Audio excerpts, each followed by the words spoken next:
Hi, how's it going? This is Resident of Collinwood for YouTube, back with two Dark Shadows videos here for you tonight. I've been doing this series, the good, the bad, the gray, and the anti-hero, and I'm really enjoying doing it. So, who's next on this list? Or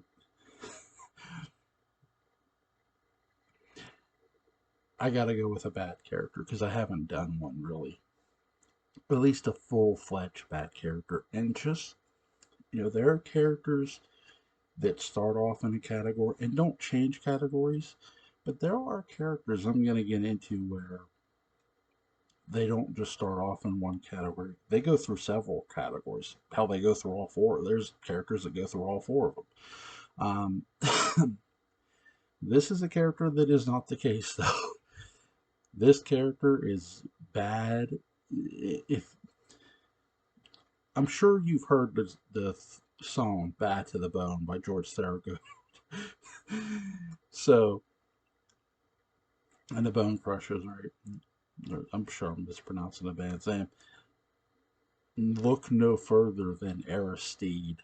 Um, 1897 is when you first meet this character, and he is bad to the bone. With it, now, do villains have, or bad guys, heels, whatever you want to call them, do they have charm? I'm gonna say most of them do have charm. That's a lot of times what makes a great heel is their words. Is not, well, not just their words, but their body language and their charisma. And Aristide has that. He can be devilishly charming and dangerous all at the same time. He's Is he susceptible to women? Yes, and that's what makes him human. That's sort of his weakness is women. And we see this with Angelique. Hell, we see this with Julianka. He flirts with Julianka a bit. I don't. I think if Aristide had that choice, he probably wouldn't have. Would he have killed Julianka?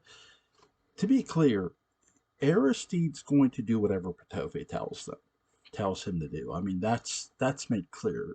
This guy is in every way a the perfect henchman. I mean, he does what his master orders him to do, and he generally gets the job done. Now, there's things he messes up on, but not just by his own omission, but by outside interference from Angelique, who seduces him.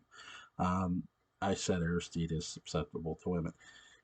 Would Aristide have killed Julian if Petofi didn't order it? I think if he, I'm not going to say no, but at the same time, if he could have, he's not afraid to kill a woman at the same time either. And I don't think he's going to kill Julianka if, unless, his master commands it, which his master did. Really, Petofe more killed Julianka than anything else. And Aristide himself was, flirting with her. Um, Again, Aristide has a weakness for women. And really, if you're Aristide, could I see him killing a woman? Sure, he'd have no problem doing it. He more.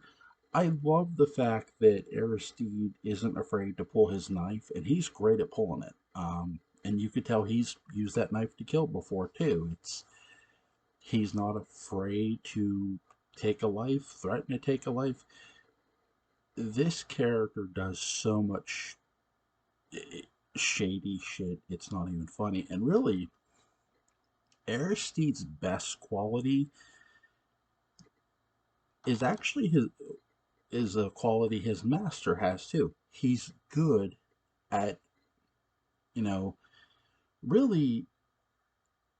Now we first meet Aristide coming through when he comes through Hanley's door, and he threatens Quentin with the knife. That's the first time we meet Aristide.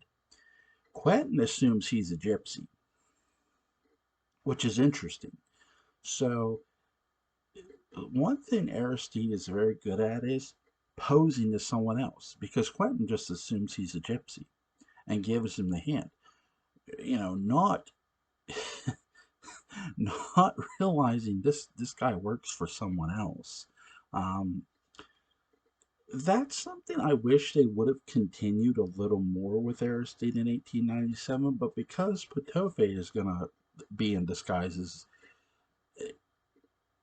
they're going to have Aristide out in front, somebody who's trying to get the hand.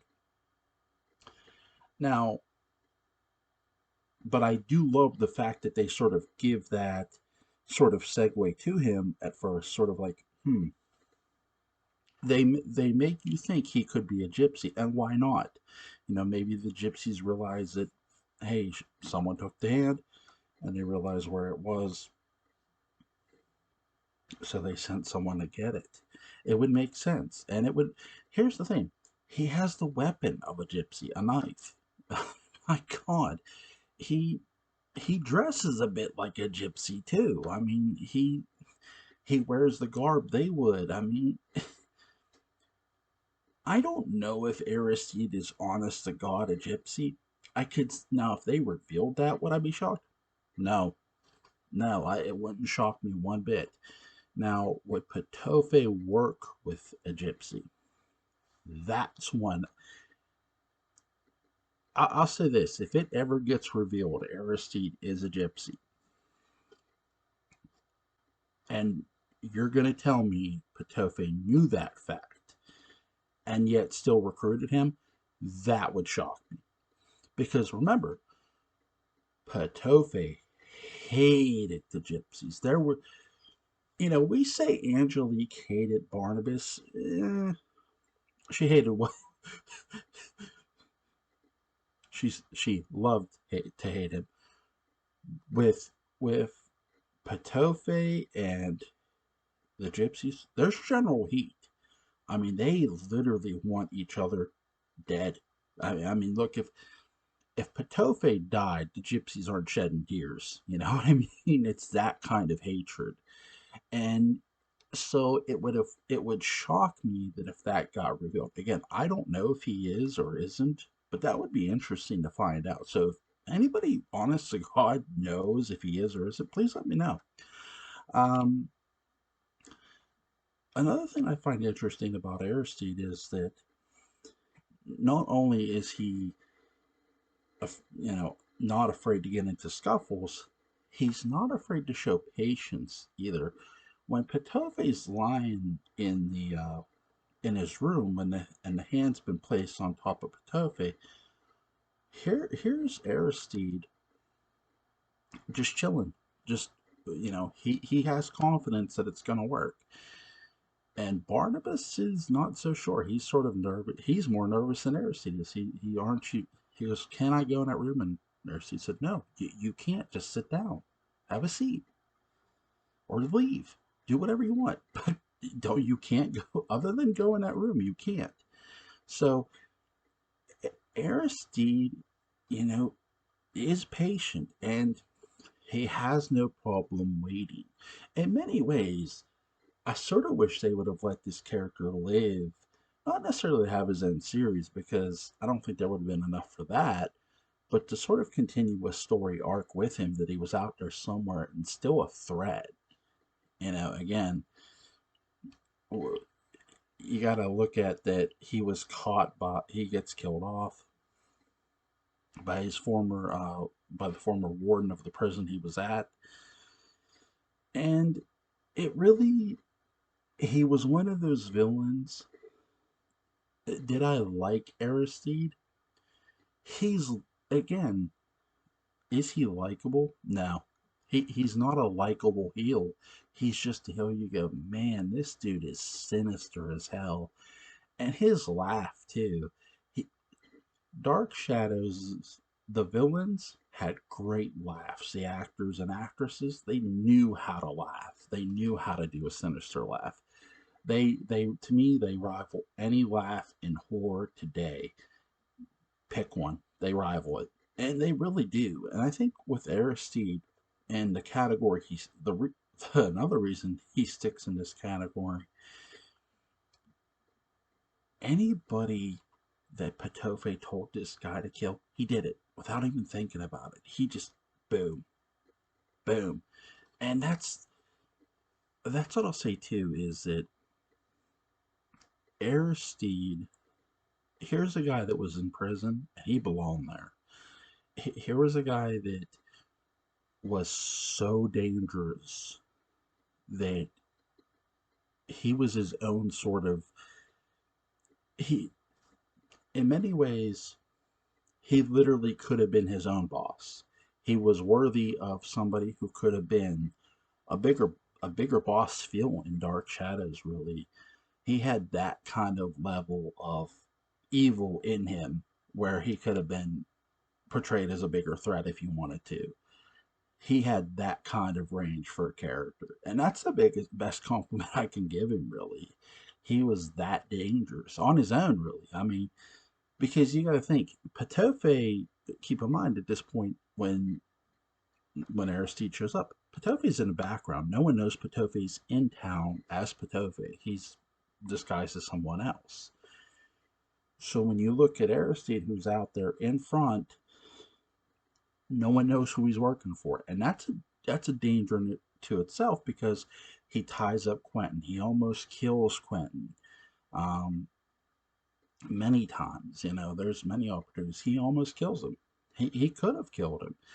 And again, this is what makes this guy so dangerous and so bad and badass. Really, he is the baddest of the bad. Really, he's one of those villains you look at and you go, "Man, this guy was a heel." And I think that's what I love most about him, because as I get into these categories, you're going to notice Dark Shadows does something really interesting, as I've talked about. They turn someone from babyface, or sorry, heel to babyface to heel, back and forth. This character, they don't do that, and thank God they don't. They don't do it with Patofe either, thank God. But again, the one thing every great and protagonist needs is a great antagonist. And Aristide was that. He was a great antagonist. Dark Shadows is full of them, as I go down the line here, and I'm going to get into another one in my next video. All right, you guys have a great, great night. I'll be back here in a couple minutes.